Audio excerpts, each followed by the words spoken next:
Por ahí está grabando, puede empezar. Ya, perfecto.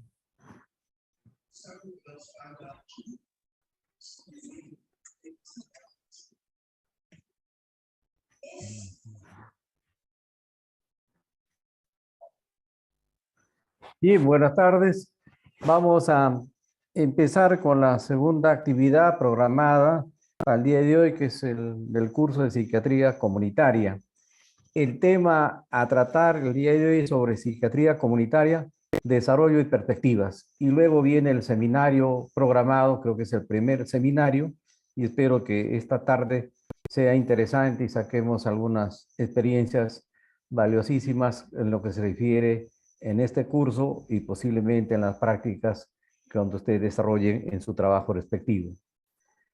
Estos van a ser los temas que voy a tratar, una breve introducción, la atención primaria como modelo de comprensión de la salud, desarrollo de la Declaración de Alma-Ata, la Declaración de Caracas, la psiquiatría comunitaria, modelo de atención, salud mental centrada en la persona, los factores que contribuyeron al desarrollo de la psiquiatría comunitaria, los obstáculos y las perspectivas que se están presentando en la actualidad.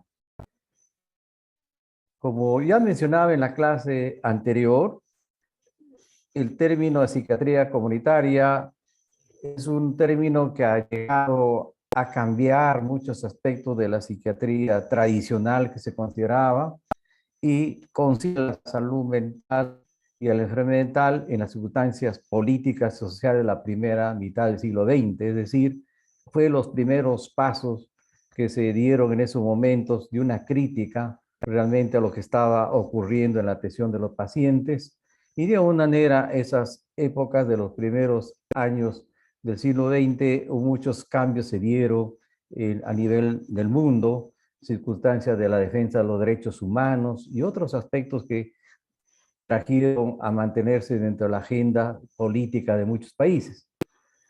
Cuando empezó a desarrollarse la psiquiatría comunitaria, ustedes han visto que su desarrollo ha sido muy desigual en diferentes países. La primera oportunidad que se tuvo fue en los Estados Unidos en la década del 60, realmente con Kaplan, fue uno de los mentores y los pioneros en este aspecto. Luego fue en Francia, en Italia, etcétera, pero al final de cuentas, en muchos países, a la par que fueron los primeros en desarrollar, también ha habido un retroceso. Por ejemplo, en Estados Unidos, incluso está en el libro de Kaplan, justamente en ese libro de tratado de Kaplan, de alguna manera algunos cambios que ahora se habla de psiquiatría pública. Los principios de la psiquiatría comunitaria ya no están tomados en consideración, sino al pasar con aspectos públicos queda como un aspecto de ayuda a los pobres, entre comillas, y los presupuestos han sido reducidos. Esa década del 60, donde fueron la época del gobierno de Keynes y de la Alianza para el Progreso, hubo muchos cambios que se dieron muy interesantes y de buena manera para el desarrollo en la atención de salud mental y muy cercana a la psiquiatría comunitaria. Eso en la actualidad prácticamente ya no sea la psiquiatría comunitaria, sino psiquiatría pública como una actitud de ayuda realmente y no como un derecho que se tiene las poblaciones menos favorecidas. Y ustedes verán que la práctica de los seguros ahí es elevadísimo, muy poco nivel de atención a los sectores que requieren esta ayuda. Sin embargo, al costado, al lado de ello está Canadá. En Canadá ya es una política, digamos, de Estado, donde todas las pautas de psiquiatría comunitaria están establecidas, financiadas y presupuestadas en ese nivel, con un nivel de cuidado a su propia población, para que vean cómo se dan esos avances y esos retrocesos.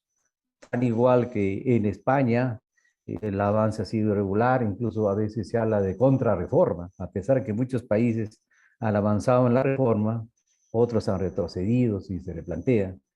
En América Latina, realmente los primeros que empezaron fueron los chilenos, con Marconi, Wisting, otros intelectuales durante el gobierno de Allende, fueron los que dieron un inicio muy sostenido y sólido en ese nivel y con concepciones teóricas muy adecuadas para el momento que se estaba viviendo. Sin embargo, a un momento ya hubo dificultades, subió el gobierno de la dictadura de Pinochet, hubo un retroceso en ese nivel. Nuevamente se están retomando el trabajo en sí para avanzar en ese sentido.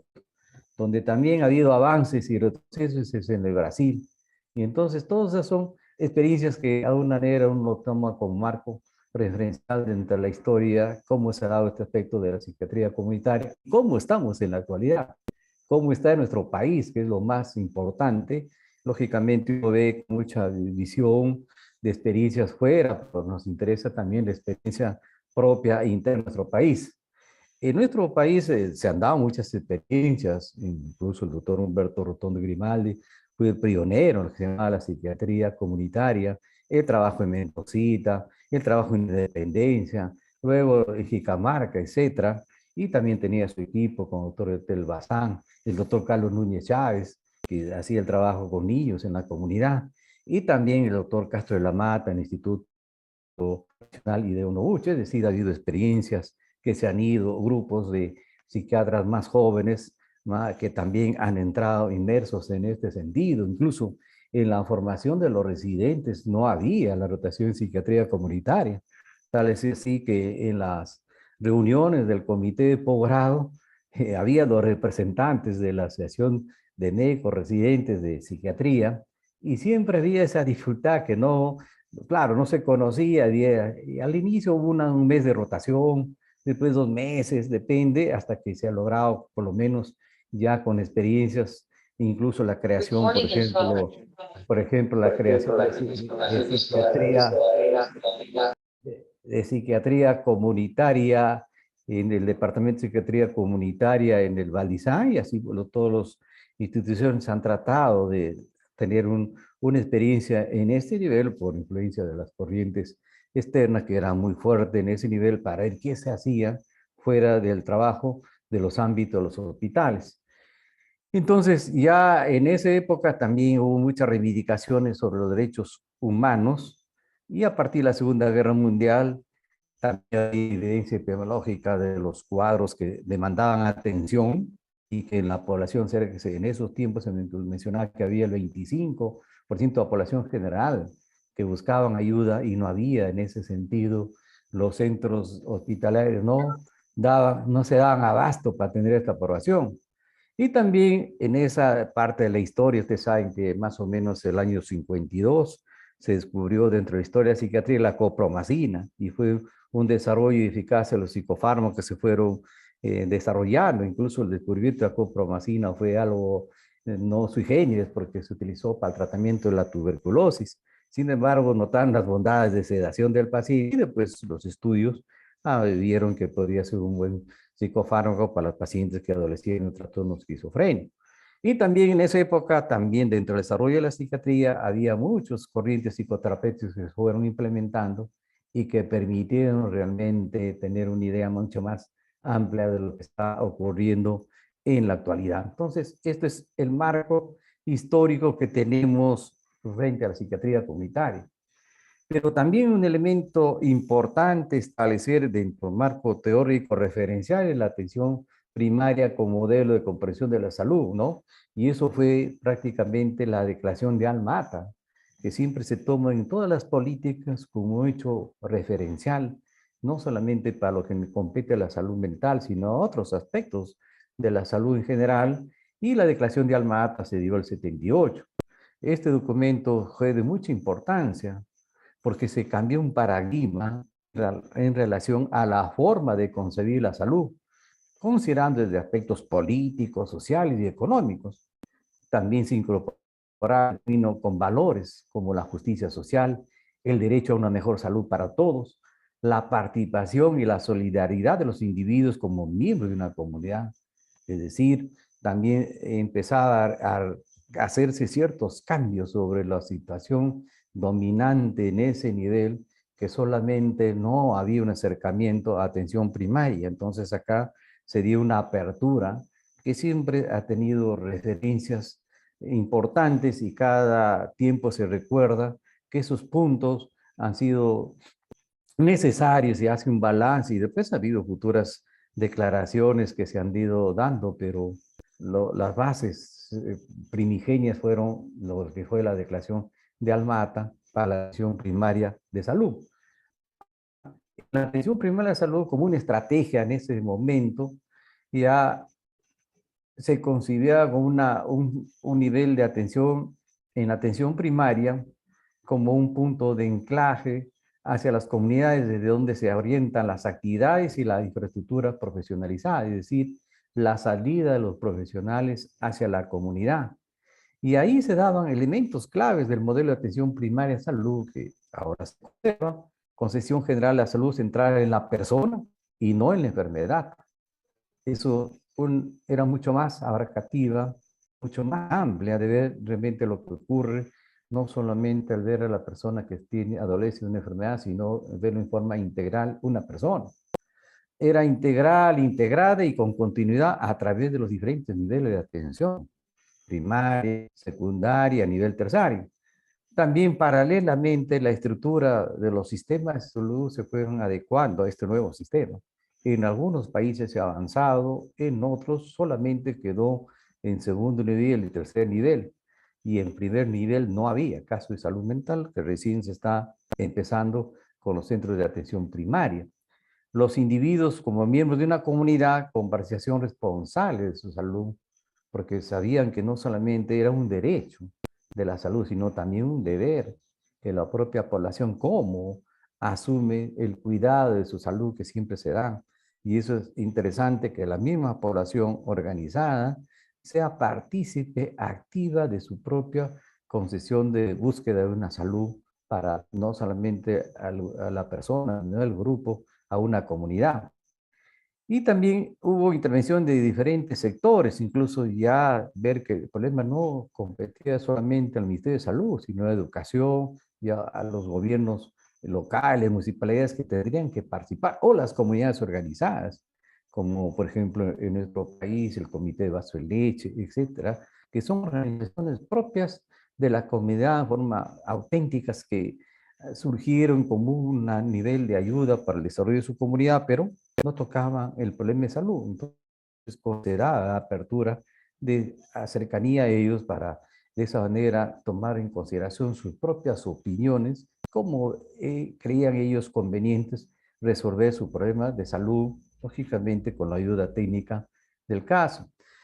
Y también el ordenamiento de los recursos económicos y de talento humano, es decir, los presupuestos de acuerdo a la propia demanda y también el desarrollo de los recursos humanos que puedan abocarse a ir a la comunidad.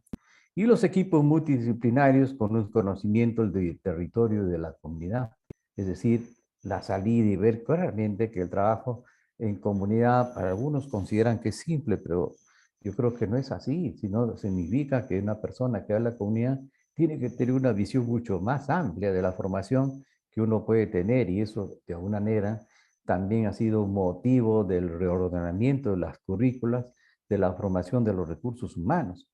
En ese tiempo se hablaba, por ejemplo, en medicina, del internado, pero también había el externado, que algunas universidades ya plantean que debían ir a la comunidad para ver cómo es la dinámica de este proceso de salud y enfermedad.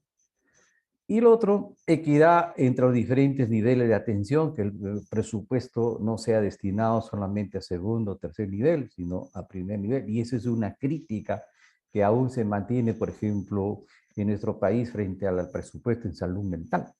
Recién se están haciendo cambios porque gran parte del presupuesto iba realmente para el tercer nivel. Y del presupuesto ascendido al tercer nivel, cerca del 70% va para el manejo de recursos humanos y poco presupuesto para programas o planes que se podían desarrollar. Entonces, y salud relación con el concepto de bienestar general, pues era ahí algo que lo iba considerando la Organización Mundial de la Salud, pensando no solamente en la persona, sino el bienestar de toda una población. Todas estas pautas de elementos claves del modelo de atención primaria también todavía se mantienen muchos de ellos, y como por ejemplo salud mental lo ha ido tomando como un elemento referencial con mucha especificidad en unas acciones, pero al final de cuentas es un buen marco en ese sentido. El desarrollo de la Declaración de Alma, como ya lo mencionaba, tuvo diferentes desarrollos en diferentes países, indudablemente de acuerdo también a qué gobierno estaba presente en ese nivel, porque ustedes saben que la política de salud responde a una política del gobierno que en esos momentos conduce el Estado. Y verán, en la historia de nuestro país, los gobiernos han sido de diferente nivel, diferente criterio, hasta la actualidad, que realmente algunos sí toman interés por el problema de la salud, algunos no le toman interés, y eso ha quedado demostrado por lo ocurrido con la pandemia, que luego vamos a mencionar, para que vean cómo nuestro sistema de salud es uno de los sistemas más precarios a nivel de América Latina y por qué a nivel mundial. Por eso que los índices de letalidad con el COVID estamos ocupando el primer lugar. Y sobre todo de niños huérfanos cuyos padres han fallecido con COVID, también ocupamos en los primeros lugares. Y también el número de colegas fallecidos, creo que estamos en tercer lugar. Es lamentable, por cierto, porque el sistema de salud que ha estado presente en nuestro país todavía sigue con esas falencias, y ustedes verán que en la política no está a las expectativas, no cubre las demandas de la población que está buscando que se ponga a la altura de las circunstancias. Por eso que de alguna manera nosotros que estamos a nivel de la formación de recursos humanos, siempre es necesario no solamente discutir el aspecto técnico, sino también algunas líneas políticas que se van dando y a un nivel de opinión al respecto, porque si nosotros no opinamos, el sistema va a seguir igual. Yo pienso que se ha dado muchos avances en salud mental, pero todavía falta algunos aspectos que lo vamos a mencionar después. Esto ha respondido también a las desigualdades sanitarias. Cada país tiene su propia dinámica. También ha habido, por ejemplo, en cuanto a la pirámide poblacional, incluso ya ha ido incrementándose personas de tercera edad, entonces también son otras alternativas que se tienen que generar para atender esta demanda. El otro, el crecimiento de las ciudades, la falta de conservación del medio ambiente y un fenómeno político, la globalización y la mercantilización de los servicios, que son aspectos políticos que de alguna manera se va viendo y a veces prima estos criterios y se deja de lado realmente el sentimiento de llegada a los sectores menos favorecidos. Entonces no hay equidad en ese nivel, no se distribuyen adecuadamente los presupuestos y es una dificultad que nos ha ido acompañando. Esperamos que estos años cambie ese sentido de ver con una nueva visión la salud y cambie el sistema de salud que está en la actualidad fragmentado, es decir, con serias crisis que no nos ayuda a enfrentar situaciones difíciles como esta de la pandemia. Y acá, como se vuelve a reiterar, la fragmentación de servicios, la persistencia de una orientación curativa de los problemas de salud, con una óptica hospital céntrico, el aumento de la brecha de atención entre poblaciones vulnerables y que tienen vulnerables recursos. Y las que tienen vulnerables recursos, instrumentación de procesos, y también se habla de la deshumanización de la atención en salud. Y siempre, como la figura de atención es el médico, siempre hablan de deshumanización de la atención médica, pero a veces no es de eso, sino de la humanización de la atención en salud. No hay los recursos suficientes que el médico necesita para poder atender. Incluso estos últimos tiempos, o estas últimas semanas, se analiza la carencia de médicos, la carencia de especialistas. Y la legislación se ha visto obligada a la doble, digamos, la doble percepción de salarios. Es decir, un médico puede trabajar en dos lugares al mismo tiempo, lógicamente con horarios diferentes, y antes no estaba permitido. Pero la misma necesidad ha hecho que eso suceda, porque especialistas no lo hay, y eso lógicamente demanda mayor tiempo, mayor dedicación, y no se piensa también en la persona que trabaja más allá de las horas adecuadas. Entonces, pero eso se debe a la carencia de recursos que se están dando, y eso es un elemento de reclamo persistente, no solamente por el gremio médico, sino el gremio de enfermeras, etcétera, que a veces no hay el suficientes personal y mucho más se percibe en la comunidad, en los centros de salud, que a veces no lo tienen todos los equipos adecuadamente estructurados y completos para poder cumplir a cabalidad su función. Otro elemento y otro documento importante que rápidamente lo vamos a mencionar y que fue el punto de partida de la reforma de salud mental fue la Declaración de Caracas, el año 90, ¿no? Y fue el punto central de inicio de la reforma de la atención psiquiátrica en América Latina, y ahí se hablaba de la reestructuración de la atención psiquiátrica ligada a la atención primaria de salud. Se comunica fuerte a los hospitales psiquiátricos porque obstaculizaba el logro de los objetivos. Es decir, se mencionaba que aísla al enfermo de su medio y genera mayor discapacidad social. Esa crítica todavía se mantiene, ¿no? Y para algunos creen que los hospitales de tercer nivel deberían desaparecer. Entonces, hay otros pensamos que este es un proceso, que no es fácil que una institución que haya cubierto estos últimos años todo el nivel de atención fácilmente desaparezca. Yo pensamos que no es así. Para otros se menciona que dada la reforma de la salud mental, estos hospitales tendrían que modernizarse y ser de nuevo tipo.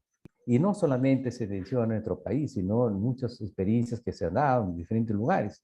Ahí no hay todavía un acuerdo, pero de acuerdo a su propia realidad, posiblemente se establezca cuáles son los pasos a seguir en este proceso de la reforma.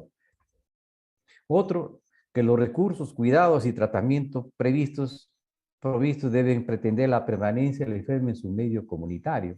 Se declara que el mayor tiempo se encuentre en su medio propio del paciente, tenga la opción de llegada, de facilidad de sus miembros de su familia, etcétera, y de su propio ambiente comunitario.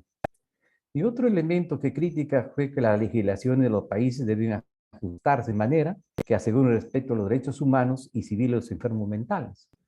Ustedes saben que hay una serie de estructuras de normas dadas sobre aspectos de derechos humanos. Hay un sinnúmero de normas, por ejemplo, normas para el paciente que tiene discapacidad intelectual, etcétera, ¿no? Creo que es el área más sensible de derechos humanos, la situación de los pacientes que adolecen de un trastorno mental.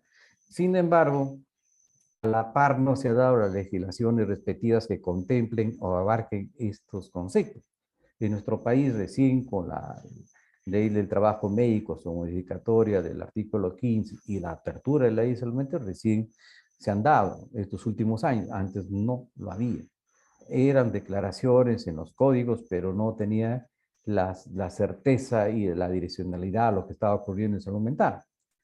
La capacitación de recursos humanos en salud mental debería ser con énfasis realmente lo que significa en salud comunitaria y que realmente debería cambiar. Yo pienso que eso ha sido motivo que también ahora en la reformación de las currículas se dé en ese sentido, de tal manera que un colega que se forma en psiquiatría tenga esa opción de poder trabajar en comunidad, de trabajar en segundo nivel y tercer nivel, pero tal vez que de acuerdo a nuestra propia realidad los recursos se demandan que de ser con más énfasis por la actualidad en atención primaria, porque digamos que en estos momentos la misma necesidad de los centros de salud mental comunitaria demandan que estos recursos conozcan. Por eso es que el objetivo de este curso es en ese nivel, para que los colegas que terminen por lo menos conozcan algo de lo que significa comunidad, que significa lo que es el trabajo un poco diferente a lo que significa el trabajo dentro de los hospitales. Es distinto, indudablemente, pero cuando uno tiene los criterios formativos se puede adaptar se puede superar y puede consolidar realmente una línea orientadora en el trabajo que le compete. Y otro elemento era que las organizaciones se comprometan a desarrollar programas que promueven esta reestructuración y la defensa de los derechos humanos de los enfermos mentales. Estos 6 lineamientos generales fueron los que marcaron el inicio de la reforma de la salud en América Latina. Indudablemente que nuestro país ha llegado un poco tarde en la historia.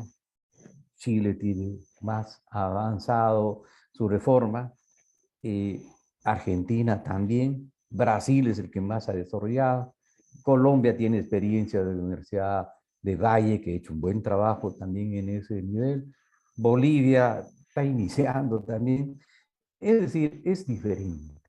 Lógicamente, después de la declaración de Caracas, ha habido otras declaraciones, como por ejemplo de Panamá, también ha habido otra declaración de Brasil. Se ha hecho un balance desde la década del 90, cuánto se ha avanzado, cuánto se ha logrado, y la Organización Panamericana de la Salud es la que va viendo cómo cada país, cuál es su nivel de avance. Nuestro país, indudablemente avanzado, que estábamos un poco a la saga, creo que en este nivel con la reforma, con la implementación de los centros de salud mental comunitaria, la ley misma y el mismo presupuesto ha hecho que estemos en un lugar expectante, por decirlo menos, a diferencia de otras épocas, donde siempre estábamos no bien posicionados. Pero, como ya lo mencionaba, se necesita alimentar, significa fortalecer que este proceso continúe. Lógicamente, en el camino hay dificultades. Por ejemplo, la otra noche, que dicho sea de paso, hay una comisión que ha sido propuesta por la Academia Nacional de Medicina, ha propuesto una comisión para que dé algunas propuestas referentes a la promoción y la prevención de la salud mental. Eso es interesante, porque ustedes saben, la Academia Nacional de la Medicina es un ente, el rector, podemos decir, en los aspectos de salud, donde están los académicos y opinan realmente sobre el problema de salud. Y lo interesante es que ahora también han visto el problema de salud mental. Y han nombrado una comisión, hay participación de algunos colegas del hospital, perdón, de la Facultad de Medicina y de la gente también de Cayetano Heredia y de otros sectores, que me parece interesante. Hay una primera reunión y se han dado las bases de discusión en ese nivel. Por ejemplo, ahí se recordaba un hecho, que cuando salió la ley de salud mental, realmente hubo, como nunca, un acuerdo todas las bancadas del Parlamento. Había como 6 proyectos. Y de un momento se pusieron de acuerdo y salió pues la ley, donde hay falencias realmente. Pero al final de cuentas salió lo interesante. Ahora viene la opción que a través de la Academia Nacional de Medicina y otros sectores se hagan las propuestas de algunos reajustes. Por ejemplo, en la ley no se contemplaba la formación de una comisión intersectorial, que no solamente el problema quede al MINSA como ente rector en salud.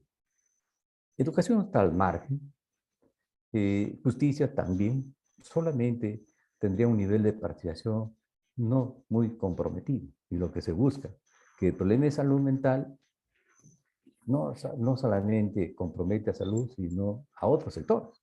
Y el más cercano es el aliado educación. Y cuántas cosas se pueden hacer lo que significa el desarrollo humano. Y el desarrollo humano, donde ustedes conocen posiblemente los estudios, el apego, todo, una gran parte se da en los colegios. Y muchos profesores se dan cuenta, ahora por ejemplo que si las clases van a ser presenciales, como el rendimiento académico o problemas de aprendizaje, a veces no se dan cuenta los padres, quien se da cuenta es el profesor. De 30 alumnos, nota que 2 no avanzan, algo tienen. Entonces son los primeros que se dan cuenta y de alguna manera conversan con los padres y se dan cuenta que ese niño tiene alguna dificultad de lectura, de lenguaje o a otros niveles que necesitan ayuda. Por lo tanto, educación se acerca mucho a salud mental y de esa manera se pueden establecer ciertos criterios de manejo en lo que significa políticas de salud, por ejemplo, vinculadas a educación y con otros sectores. Es más, por ejemplo, yo les mencionaba que puede existir el Plan Nacional de Salud Mental, pero nadie lo implementa con un plan regional. mucho menos con planes de gobierno locales. Por ejemplo, en adicciones, que es un problema serio, tan serio que es un problema para mí de salud pública. En la actualidad, según el comercio, hay cerca de 300 comunidades terapéuticas, y Cedro también lo ha reconocido, es esta, 300 comunidades terapéuticas a lo largo y ancho del país. Si cada comunidad terapéutica tiene 30 pacientes, son 9.000 pacientes que les asumir. Y muchas de esas comunidades no tienen un reconocimiento de sus normas y de sus reglamentos de funcionamiento. Entonces, por eso es que uno se entera de las comunidades terapéuticas a través de hechos lamentables que ocurren. Y eso es otra situación que de alguna manera compromete, por ejemplo, que otros sectores tengan que ver en ese nivel. Y eso es interesante. Eso posiblemente sea una de las conclusiones de esta comisión, que se amplíe el nivel de trabajo en salud mental, pero no solamente a nivel declarativo, a nivel central, sino también a nivel operativo, porque si no, quedará como una declaración más, y lo que no interesa en la actualidad son declaraciones. Creo que hay declaraciones suficientes, sino cómo se va operativizando en la práctica. Dentro de este marco de estas dos normas y de las últimas evaluaciones que se han ido dando, surge realmente la psiquiatría comunitaria como modelo de atención. La psiquiatría comunitaria constituye un modelo de atención sanitaria en el que se promueve y fomenta la reinserción e instauración del paciente psiquiátrico en la sociedad, evitando siempre que sea posible el internamiento en hospitales psiquiátricos y de darse que sean hospitalizaciones cortas, indudablemente, y eso ha ido cambiando. Porque creo que la reunión pasada mencionaba que había pacientes fundadores del Valdizán, por ejemplo, que muchos años están ahí, o pacientes que la familia creía que era lo mejor para ellos, que el paciente permanece. Entonces, a veces esos pacientes ya no se podía hacer si es que la familia no participaba. Entonces, la tendencia ahora, que mientras menos permanece en el hospital, es favorable. Es decir, su nivel de riesgo le permitiría acercarse a su ambiente más cercano, a su ámbito más cercano, a la familia, y su reinserción al aspecto laboral o académico. Entonces, esa es la tendencia que se está manejando, y creo que los hospitales ya lo están haciendo. Incluso ya ven cuánto puede estar un paciente. Bueno, eso antes de la pandemia. Ahora con la pandemia, sé que algunos casos son muy especiales, se quedan en emergencia por poco tiempo. La misma circunstancia ha llevado a ese nivel. En este sentido, se podría considerar como una ideología en forma de posicionarse ante la salud mental, siendo clave la diferencia presente con respecto a la psiquiatría más clásica. Es decir, hay un viraje en diferentes aspectos que vamos viviendo, y realmente la cercanía más de la persona que adolece en trastorno mental a su comunidad, y que la propia comunidad, con sus niveles de organización y su familia, le den un soporte, que es interesante en la medida que el trabajo se dé adecuadamente. Por ejemplo, ustedes están llevando en la otra parte del curso, que es rehabilitación, lo que se llama el RBC, la rehabilitación basada en la comunidad, donde se torna muy interesante en la medida que la comunidad se organice y dé cabida y tenga líneas de trabajo a desarrollar. Tan igual, por ejemplo, en pacientes tuberculosos. Los pacientes tuberculosos, por ejemplo, en el Callao, había pacientes multidrogos resistentes, y estaban organizados. De tal manera que ellos, la ayuda que les da el Estado de alimentación, lo distribuían adecuadamente. Y se reunían para ver sus posibilidades de ayuda que tenían y que salían adelante. Entonces, eso es, de alguna manera, depende cómo se organice y depende quién nos orienta. De tal manera que es una ayuda que permite que estos pacientes tengan un lugar de ayuda que les permita continuar en su proceso de tratamiento. Ahora, la comunidad engloba una serie de características. Uno, las fomenta la prevención y promoción de la salud mental, fundamental. La desinstitucionalización, potencializando algunos servicios alternativos en la comunidad. La desestigmatización de la enfermedad, que ha sido motivo de un seminario de curso de salud mental, que es interesante, con una revisión del artículo del doctor Renato Alarcón, que es interesante, donde se ha hecho un motivo de análisis de lo que ocurre con la estigmatización de los pacientes en el hospital general, y ha sido interesante, por lo menos con los colegas del grupo seminario mío, que por lo menos están en otras áreas que no sean solamente psiquiatría, y cómo son sus experiencias. Y el grupo que hay un grupo que son realmente que están estudiando de administración hospitalaria, me parece bien. Entonces, la manera como ellos piensan cambiar este estado de cosas es interesante, ¿no? La orientación del sistema sanitario, que ya lo he mencionado, lógicamente son nuevas líneas, nuevas orientaciones de acuerdo a una realidad. Si bien es cierto, hay un marco referencial que se da a las experiencias de diferentes países, pero nuestro país también tendría que tener nivel creativo, que se ajuste a una realidad. Generales se pueden dar, pero depende la propia experiencia en el lugar que uno está y cómo es generador de ciertas acciones que se ajusten perfectamente al lugar donde uno se encuentra. Eso es interesante. Lo otro, le requiere un equipo multidisciplinario, eso lo hemos mencionado, pero siempre una línea de trabajo que establezca la pauta y realmente los trabajos se complementen sin haber el intrusismo, que no facilitaría un trabajo adecuado. Y lo bueno, la demarcación geográfica o territorialización que se pide, es una zona cautiva donde yo puedo trabajar adecuadamente. Por ejemplo, siempre se ha mencionado, los gobiernos locales tienen una población cautiva, en un distrito adecuado. Por ejemplo, por decir Bellavista del Callao, tiene su zona. Entonces uno puede hacer un trabajo en ese nivel, siempre y cuando llegue en concertación con las autoridades, con el alcalde, con todas las autoridades, dice, logra hacer un trabajo vinculado a la salud mental. Entonces, eso es la dinámica. Ahora, Bellavista es distinto, lógicamente, a Ancón, por decirlo, es distinto, son realidades distintas. Entonces, yo tengo que ver, por ejemplo, haciendo el ASIS, con quién cuento, quién son mis aliados y con quién puedo trabajar. Y ahí se da la dinámica respectiva. Y siempre el equipo trabaja según se le compete. El área que le compete. De la psiquiatría comunitaria a la salud mental es un proceso que se ha ido dando. Y es interesante deslindar bien qué es lo que ha ocurrido en este nivel. Porque a veces se habla de salud mental así en forma abstracta y de psiquiatría comunitaria también se habla un poco, no tan directamente, pero es interesante deslindar y ver cómo se interrelaciona en ese sentido y cuál es el rol del psiquiatra en el trabajo de los equipos de salud mental. Queda claro que la psiquiatría como disciplina no es suficiente por sí misma para abarcar las necesidades en salud mental de un individuo y de una comunidad, de manera que su posición es como parte de un equipo de salud mental comunitaria con capacidad para intervenir en acciones promocionales, preventivas, asistencia y rehabilitación.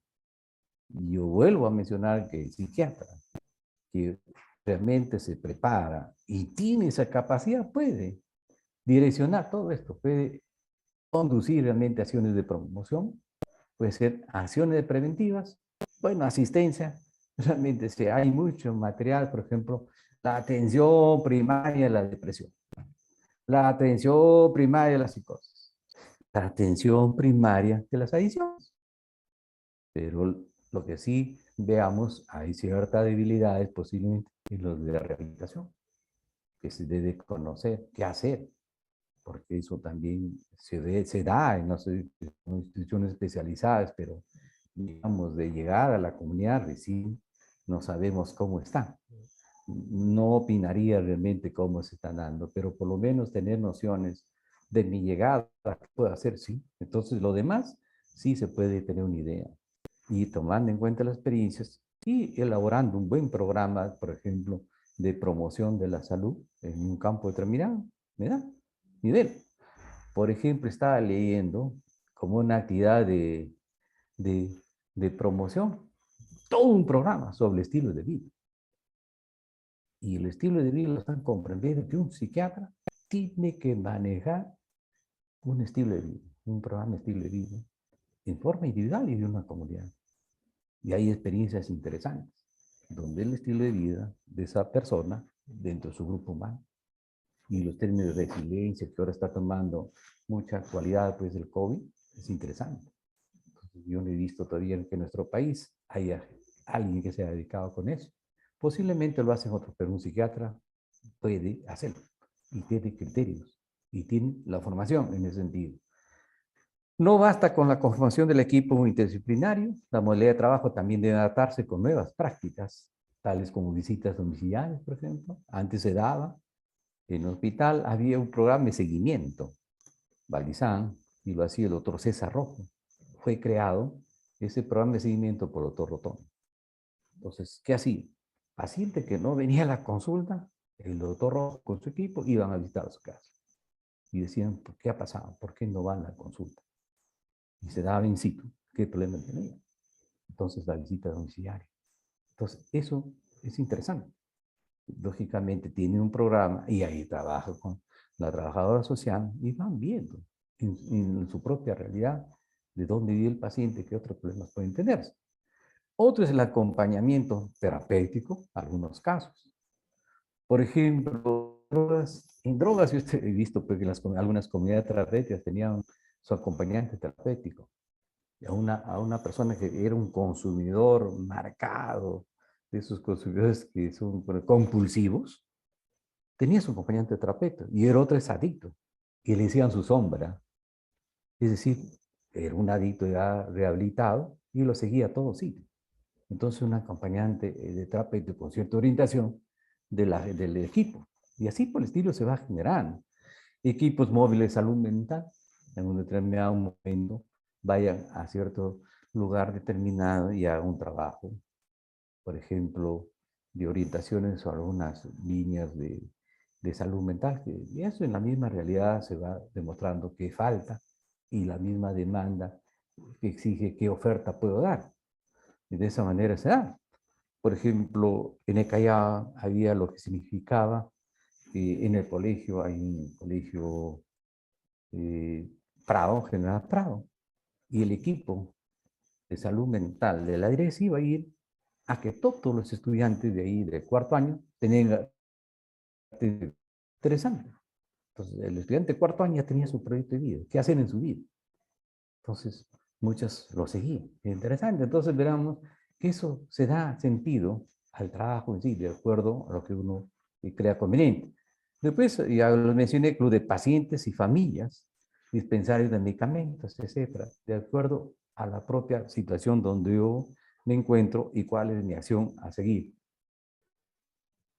Ahora, la acción de salud mental en la comunidad, la acción de salud mental en la comunidad, que supone algo más que un cambio de técnicas, implica nuevas actitudes en el quehacer cotidiano de las profesiones sanitarias y, por supuesto, una planificación y ordenación de los sistemas públicos que lo posibiliten. Acción comunitaria que va a caracterizar por 3 desplazamientos. Y esto mencioné la vez pasada, que me parece interesante, de sujeto enfermo a la comunidad, del hospital a la comunidad, de psiquiatra al equipo. Y eso es lo interesante, que el psiquiatra tiene que tener la habilidad de trabajar en equipo. Tiene que tener esa capacidad de manejar esas habilidades propias de entendimiento de lo que significa la conducción del equipo. Jacques Hodgman, la difusión de 3 poderes del beneficio terapéutico, por ejemplo, del espacio terapéutico y del poder terapéutico. ¿Y quién tiene eso? El psiquiatra, en la medida que sepa cómo conducir, siempre y cuando lo haga con criterio de cercanía y de orientación y de supervisión. Este es un trabajo que me pareció interesante. El doctor Alberto Perales tuvo una intervención en esta Comisión Andina sobre Salud y lo hizo en diciembre de 2021. Y me pareció sumamente interesante traerlo posiblemente a colación. Inversión pública en la salud, centrada en las personas y psiquiatría. Y él ahonda precisamente algunos conceptos, pero de salud mental, centrada en las personas. Tarea multisectorial de salud pública, metodologías no bien precisadas todavía, ese es el camino a desarrollar. Desarrollo humano individual y colectivo, salud positiva. Formación de personas como ciudadanos, íntegramente morales y responsables. Inversión en potencial humano y desarrollo nacional. Miren cuánto trabajo se puede hacer en salud mental centrada en las personas y que de alguna manera el doctor Perales aporta en ese nivel como líneas a desarrollar. Y en psiquiatría, ya lo conocemos, especialidad médica con metodologías conocidas. Una buena entrevista. Tenemos otros 2 elementos claves, 2 pilares. Una buena entrevista y un buen examen mental. De ahí nos sale todo el manejo de la impresión diagnóstica, del tratamiento y de un buen plan de tratamiento. La metodología que sabemos y una herramienta para nosotros la entrevista, en ese sentido. Y conocer, lógicamente, niveles de lo que significa el diagnóstico con otros diagnósticos diferenciales que se pueden dar. Atención de salud negativa, en su expresión mental, todos los trastornos. Inversión y recuperación y prevención, criterios que uno maneja en ese nivel. Entonces veremos que en la medida que haya una cercanía de nosotros a salud mental, podemos contribuir. Pero también podemos ver que en la salud mental hay algunas cosas que lo podemos incorporar a nuestro quehacer diario. Porque nadie puede decir que tiene un monopolio del conocimiento. En la medida que mis conocimientos los tenga y los comparta, es un poder. Pero si yo tengo solamente el conocimiento, eso Toffler decía en su tercera ola, tiene poder. En la cuarta hora, el poder lo tiene quien comparte conocimiento. Entonces, en eso es la apertura nuestra de ver cómo las cosas se pueden hacer. Y acá, por ejemplo, en la actualidad, falta trabajar en esta línea, lo están haciendo. No podemos negar que no hay trabajo, lo hay. Lo que pasa es precisiones y orientaciones en ese sentido. Por eso, ¿cómo se logra la práctica? Salud mental centrada en la persona, que dice el doctor Perales, integrar saberes y actividades de salud mental y psiquiatría. Es lo que decimos. Entregar saberes de nosotros hacia ellos. Y ahí siempre reitero, la opción del psiquiatra, con todos los conocimientos, es el que puede aportar más. Pero no aportar por figurar, ni todo, sino aportar porque nos interesa que los conocimientos lleguen al paciente, lleguen a la comunidad, y lo que deben ganar todo eso es la propia comunidad. Acá desde que yo soy el tecnólogo que manejo todo, no ese es el criterio. El criterio es integrar, unir. Y si yo lo puedo hacer de mejor manera, en buena hora. Pues. Otro aspecto, recuperar la salud afectada por trastornos mentales, así como promoverla, reforzar los factores impulsores de desarrollo humano, que es un término interesante, y controlando o eliminando aquellos que lo retardan o detienen de las condiciones socioeconómicas que se pueden dar, las condiciones de comunicación en el entorno familiar, el no entendimiento de la persona que adolece un trastorno mental. Es fundamental unir los sectores de salud y educación en la tarea, ¿sí? Cosa que en la legislación última no está dada. El propósito es que cada sociedad genere el mayor número de homo sapiens que alcancen el estatus de personas íntegramente morales y responsables. Y creo que más que nunca se ha observado en este nivel de la pandemia un aspecto de la irresponsabilidad de muchas personas y la responsabilidad social. Entonces, ¿cuánto puede contribuirse realmente con el trabajo que hacemos? Que pase a ser una persona pensante, que piense en sí mismo, pero piense también en los demás, de que su propia práctica de vida, de convivencia adecuada, refuerce una buena convivencia en su familia y una convivencia en su propia sociedad, en su propia comunidad. Esos son los alcances que de una complementan lo que don Pedro Ortiz también lo mencionaba, el desarrollo de la persona en su máxima expresión siendo un buen ciudadano, con buen criterios morales, de actitudes de ayuda a otro ser humano. ¿Cómo empezar el proceso? Se pregunta el doctor Perales. Diferenciar claramente los conceptos de salud mental y psiquiatría, y ese es el objetivo que estamos tratando en ese nivel, capaz significa seguir investigando. Los centros de salud mental comunitaria deben ser centros de salud mental y psiquiatría. Se debe cambiar, porque el término es importante. Porque si ponen centro de salud mental, prácticamente psiquiatría es obviado. Y creo que acá se reivindica el lugar que le corresponde a la psiquiatría. Pero ¿quién va a reivindicar más? Ustedes, que van a trabajar ahí posiblemente, en la acción práctica. Acá estoy presente. Acá este es mi trabajo que estoy haciendo. Volcando todos mis conocimientos que tengo. Ya no el ámbito cerrado, posiblemente de un hospital, de una institución. No estoy en contra de eso. Indudablemente juega un rol protagónico, pero más amplio posiblemente en la comunidad. La atención psiquiátrica se orientará a recuperar el equilibrio mental afectado, la salud negativa. La atención de salud mental se orienta a promover el desarrollo humano, individual y colectivo, con enfoque de salud pública. Entonces, ya da cierta claridad en el campo que nos compete, pero que se complementan perfectamente. Luego de la versión que ha dado el doctor Perales, que me parece interesante, hay que ver, por ejemplo, otros elementos, otros factores que contribuyeron a este desarrollo de la psiquiatría a la actualidad son, por ejemplo, la voluntad política del Estado de mantener en la agenda la salud mental. Es importante. Y eso es lo que tendremos que estar pendientes, que no deje estar en la agenda, porque pasa otro tema. Y estar en la agenda significa que el Estado está preocupado, las autoridades que están en el gobierno están preocupados sobre la salud mental. Pero no que solamente se exprese en preocupación, sino el soporte del presupuesto, el soporte de recursos humanos, el soporte de infraestructura. Y eso es muy interesante, que en otros países, por ejemplo, que en Canadá me parece muy interesante, realmente tiene presupuesto asignado, tiene línea de acción establecida. Eso marca el paso a lo que se debe hacer en adelante.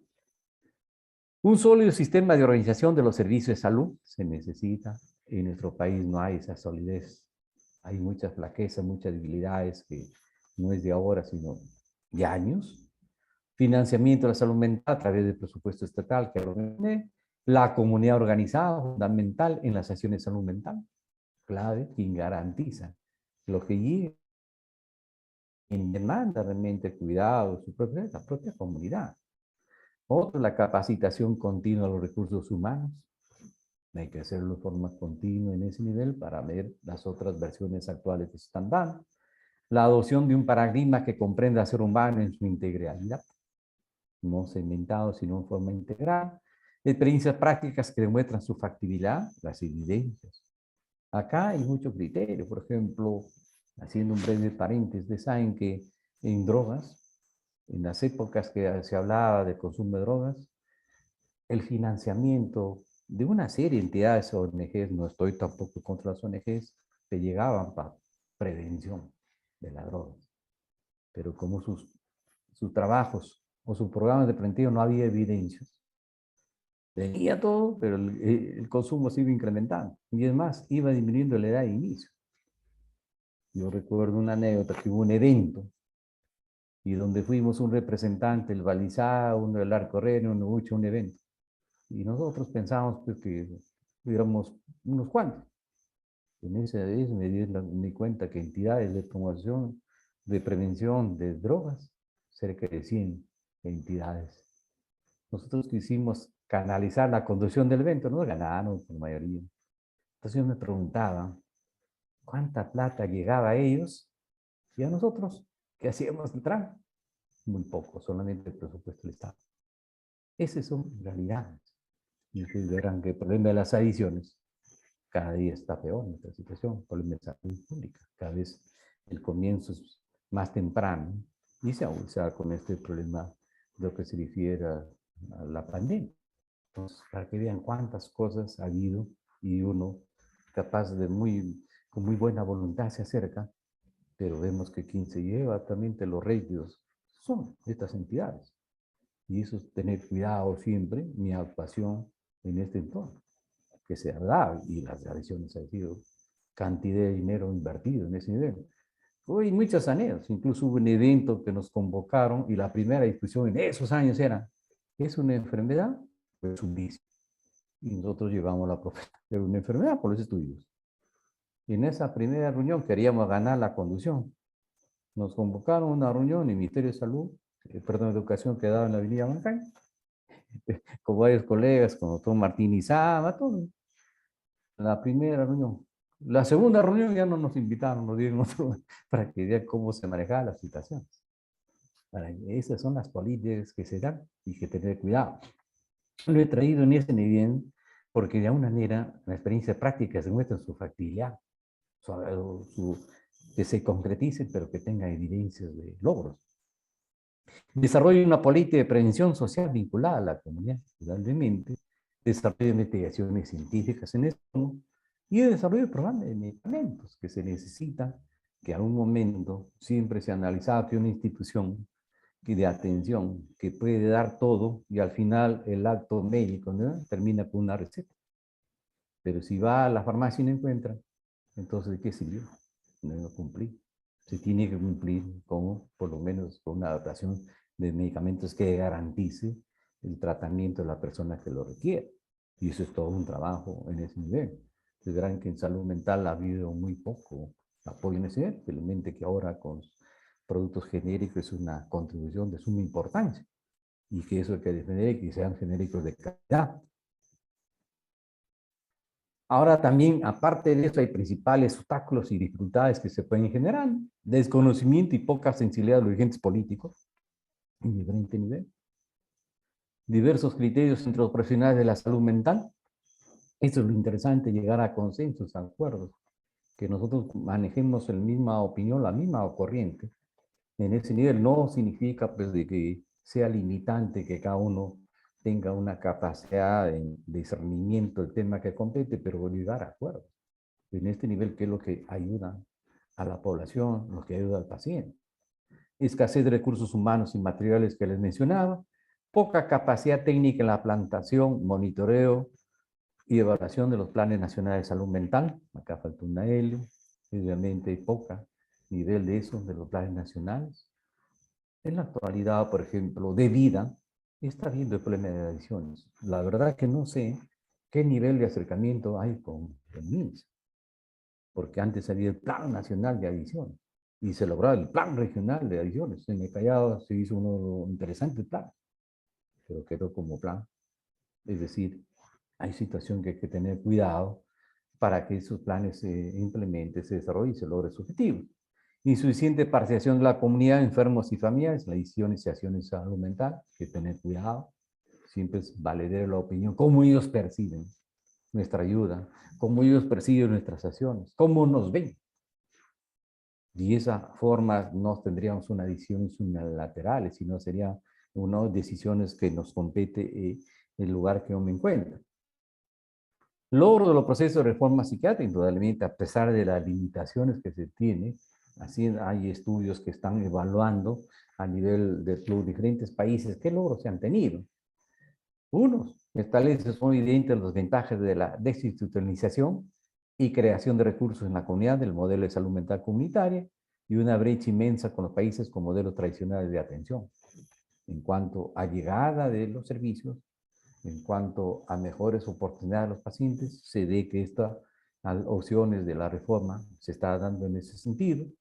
Los trastornos mentales, entre comillas la locura, se ha hecho visible en buena parte del mundo. Es lo que usan, por ejemplo, algunos actores para demostrar que realmente antes que estaba una actitud limitada, invisible, de no percibida, ahora se hace una realidad. Acá está la salud mental y que requiere ser entendida, comprendida y sobre todo de alguna manera prestada en niveles de atención. Hay una mayor conciencia social del abandono y del mal hacer de los gobiernos respecto a la atención de la salud mental y en la gestión sanitaria, el cierre de los manicomios y la creación de servicios en la comunidad se ve cada vez como una optimización de los recursos en ese nivel. Lógicamente, cuando hablamos de manicomios, pues había instituciones sumamente estrechas donde se violaban los derechos humanos, cosa que en nuestro país, a pesar de todo, no había esta situación extrema. Y ahí hay trabajo de la Defensoría del Pueblo que dan a entender algunas versiones cómo encontrar las instituciones de salud. Y así interesante, porque muchas opiniones de la Defensoría del Pueblo han sido tomadas en cuenta y se han puesto en práctica, que es lo más importante. Ahora, ¿cuáles son las perspectivas? Debido a la pandemia, una pandemia que ha dejado al descubierto la fragilidad de nuestro sistema sanitario y social, diezmado por una política pública que prima la ganancia a la salud, la indefensión de una humanidad dejada a la lógica del mercado, hemos percibido, eso es una realidad, no, muchos intereses se daban en ese nivel, el encarecimiento de los equipos de protección personal, incluso el problema de las vacunas al inicio era limitado para la gente que, los países que tenían más dinero, tenían su mejor llegada en ese momento, a aprovechar de un aspecto en ese criterio, dada su situación suicidial que ocupa dentro del escenario internacional.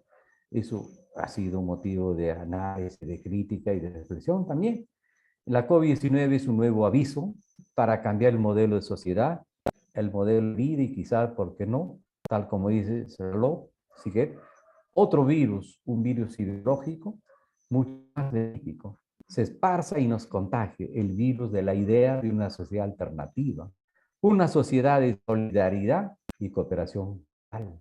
Esos son los mensajes de fin que tiene este seguimiento de cómo ve las cosas en época de la pandemia y cómo se han dado. Un nuevo futuro que tendrá que ser un modo de vida distinto en una sociedad diferente. Manuel Levi, español, psiquiatra, es presidente de la Asociación Española de Neuropsiquiatría y Profesional de Salud Mental. Es uno de los teóricos interesantes, ya tiene muchos escritos vinculados a la reforma mental y un duro crítico del estado de cosas que se tiene. Por eso yo lo he tomado en consideración y como un actor referente para muchas decisiones que nos puede servir en la práctica diaria. Otro término que se está marcando, que es interesante, la humanización de la atención. Humanización, la aproximación del sistema sanitario al paciente, una vertiente de calidad humana, potenciando la empatía y el abordaje integral.